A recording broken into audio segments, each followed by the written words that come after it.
second letter of John, chapter 1, verse 9. 2 John.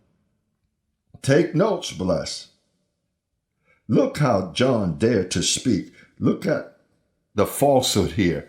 Whoever transgresses, that there was someone that he thought were transgressors? Yes, he would think of the disciples of Paul that way, or any of them. Well, those of Paul. Whoever transgresses and does not abide in the doctrine of Christ does not have God.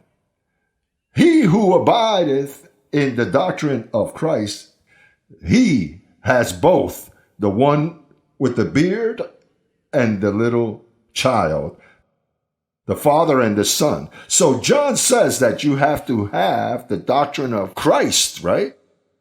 And what does Paul say in Hebrews or in Romans 6:1?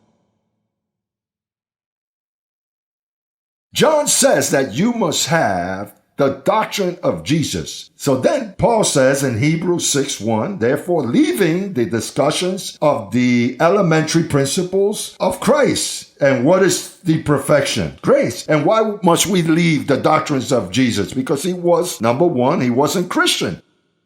Number two, because the doctrines Jesus Christ followed were the doctrines of Moses. So why you have to love the doctrines of Christ? That expired. That expired. That is condemnation. That was a covenant of death that he came to fulfill so you don't fall into that trap. That is an old newspaper that has expired.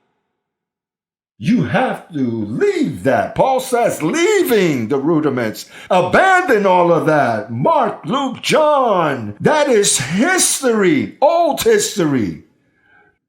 The true history begins from Romans to Hebrews, the gospel of uncircumcision.